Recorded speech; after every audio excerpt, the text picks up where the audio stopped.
Hello and welcome. I'm Sachin Bramhe with Avaya Serviceability Engineering. In this video, we'll see how to set up and use the native voice and data transfer feature in Avaya Proactive Contact.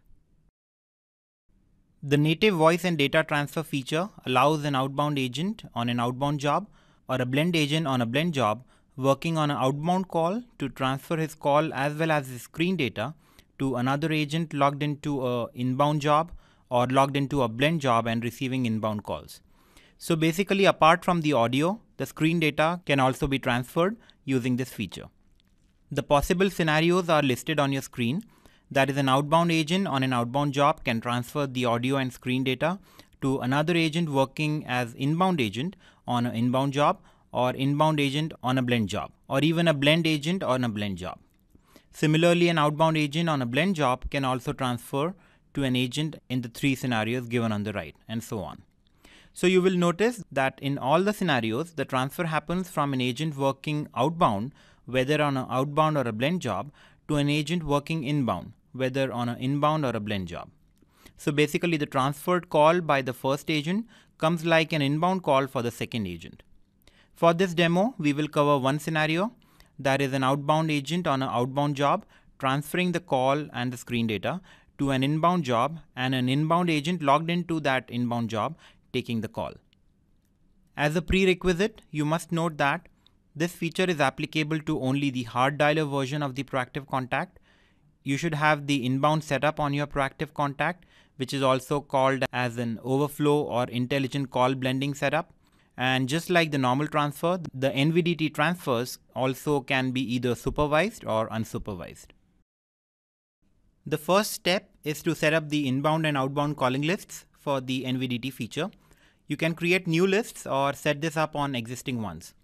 On my screen, I have an editor application open. Here I have created a new list, list 5, on which I will set up the NVDT feature. When I'm done with creating the calling list dictionary, I'll do a right click on the list and go to calling list details. And on the features tab, I'll check this checkbox for native voice and data transfer. After I do that, under the calling list dictionary tab, I'll see this new column for NVDT with the checkboxes against each field. Here I have to select the fields I want to be able to transfer from the outbound call to the inbound call, or to say from the outbound calling list to the inbound calling list. I've selected these fields, and once I'm done, I'll save this list in pending mode as usual. Now in the next step, we will create an inbound calling list. I've already created the inbound calling list with the name INBND3. These 4 fields which appear on the screen will come by default. If you do a right click, you will see this option for configure NVDT. If you want, you can also turn on the ANI and DNIS. When you choose the configure NVDT button, you will see that it will list the outbound lists on which we have configured the NVDT feature. I see my list 5 there, so I'll select that. And when I do that, you will see that it will add the fields which we set as NVDT fields on list 5. Once you're done, you save the list in pending mode. And then you can make the list live by doing a right click and choosing the make active option. So now that our lists have been created, let's check on the job side. On my screen, I have created an inbound job through the editor application. I've named the job as INB NVDT. You can see that it's using the inbound calling list INBND3, which we just created. And another important setting is the inbound screen. The inbound screen that you use on your inbound job should contain the fields which you want to display on the agent screen. Using a screen builder application, I have created this inbound screen, and you can see that it's having the fields that we configured for NVDT. So on my inbound job, I will change my inbound screen name to the one that I created with the NVDT fields.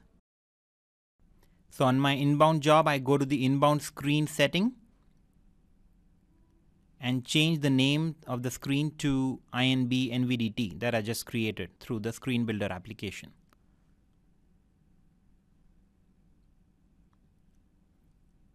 And the rest of the inbound job settings would remain normal as you would set for any inbound job. Now coming to the outbound job, I have created this outbound job test NVDT. It is using my outbound list 5. that I created earlier. And the outbound screen it's using is also having the NVDT fields as we saw for the inbound screen. The screen names are different, but they both contain the NVDT fields.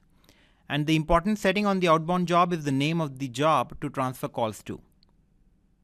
Here we will select the name of our inbound job, job INB NVDT, so that when an agent working on this outbound job does an NVDT transfer, it goes to this inbound job that we selected. Another important thing to note here is the key file being used on this outbound job. This agent key file should contain the keys for NVDT transfer. Only then the agents will be able to perform this action. Now let's see how it works. On the screen I have two JobMon screens and one monitor application open. You can see there are two jobs running. The test NVDT job, which is an outbound job, and the INB NVDT job, which is an inbound job. There is one agent logged into both the jobs. The agent on the outbound job is currently on a call, and the agent on the inbound job is waiting for a call. Let's come to the agent screen now. On the left, I have the outbound agent logged into the test NVDT job working on a call.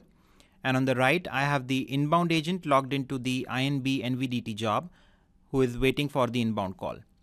You can see that the inbound screen have the NVDT fields which we configured through the screen builder application. Now on my outbound agent application, under the work menu, you will see this option for forward work, and this is the option for the NVDT transfer. There will be this shortcut button also for forward work. When I click that, it opens up a small window with the option of unsupervised or supervised transfer, and also lists the inbound job to which I can transfer this call. I see my job there. I select that and click OK. It will ask for a completion code, so I'll choose a completion code here and hit OK. This will release the line because this is an unsupervised transfer. And as soon as I do that, you will see the call coming to the inbound agent screen. At the top, it says that it's a transfer call, and along with the voice, it also has the data transferred from the outbound screen. Now the inbound agent can release the line and finish his work as usual. So we saw how to set up the NVDT feature on Proactive Contact and also how to use it. With that, we come to the end of this video. Thank you for watching this video. For any questions or feedback, you may write to us at mentor@avaya.com or at Avaya Mentor on Twitter. For more details and other technical information, please visit support.avaya.com. Thank you for choosing Avaya.